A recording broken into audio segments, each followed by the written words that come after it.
أعوذ بالله من الشيطان الرجيم.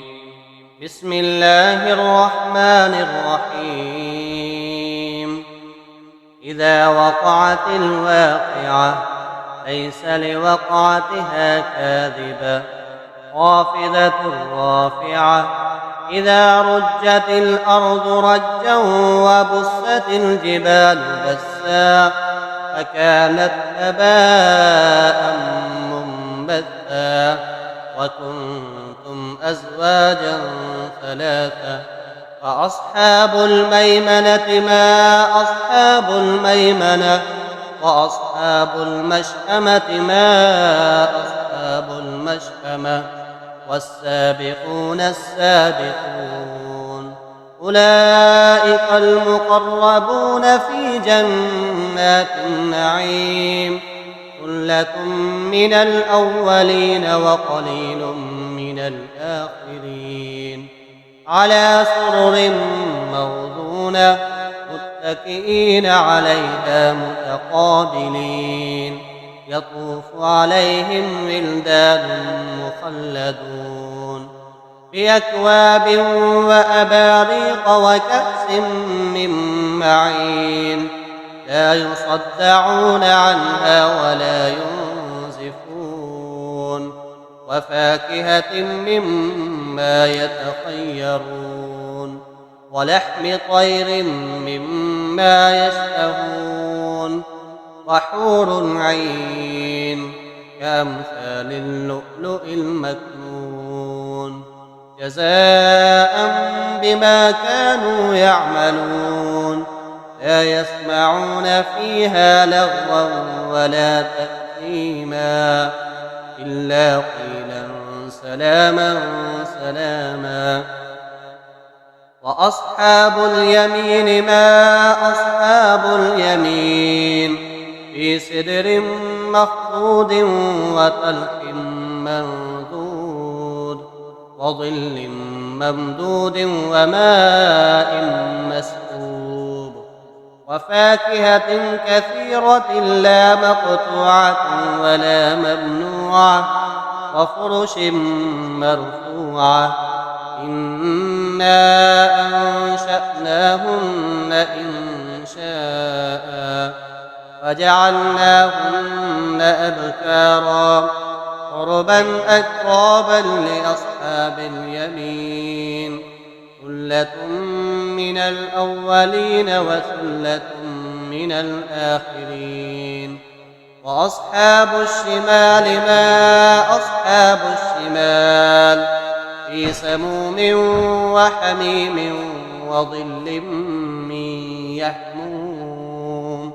لا بارد ولا كريم إنهم كانوا قبل ذلك مترفين وكانوا يصرون على الحنث العظيم وكانوا يقولون أئذا متنا وكنا ترابا وعظاما أئنا لمبعوثون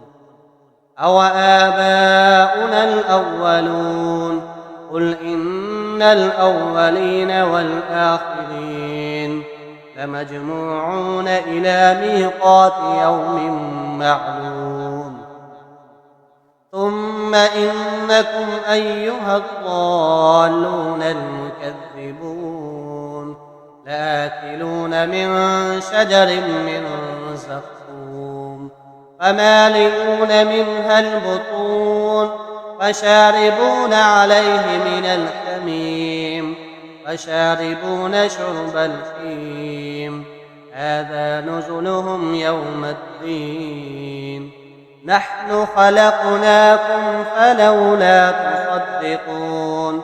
أفرأيتم ما تمنون أأنتم تخلقونه أم نحن الخالقون نحن قدرنا بينكم الموت وما نحن بمسبوقين على أن نبدل أمثالكم وننشئكم فيما لا تعلمون ولقد علمتم النشأة الأولى فلولا تذكرون أفرأيتم ما تحرثون أأنتم تزرعونه أم نحن الزارعون لو نشاء لجعلناه حطاما فظلتم تفكهون إنا لمغرمون بل نحن محرومون أفرأيتم الماء الذي تشربون أأنتم أنزلتموه من المزن أم نحن المنزلون لو نشاء جعلناه أجاجا فلولا تشكرون أفرأيتم النار التي تورون أأنتم أنشأتم شجرتها أم نحن المنشئون نحن جعلناها تذكرة ومتاعا للمقوين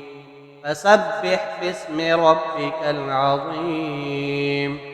فلا أقسم بمواقع النجوم وإنه لقسم لو تعلمون عظيم إنه لقرآن كريم في كتاب مكنون لا يمسه إلا المطهرون تنزيل من رب العالمين أفبهذا الحديث أنتم مدهنون وتجعلون رزقكم أنكم تكذبون فلولا إذا بلغت الحلقوم وأنتم حينئذ تنظرون ونحن أقرب إليه منكم ولكن لا تبصرون فلولا إن كنتم غير مدينين ترجعونها إن كنتم صادقين فأما إن كان من المقربين فروح وريحان وجنة نعيم وأما إن كان من أصحاب اليمين فسلام لك من أصحاب اليمين وأما إن كان من المكذبين الضالين فنزل من حميم وتصلية جحيم إن هذا لهو حق اليقين فسبح باسم ربك العظيم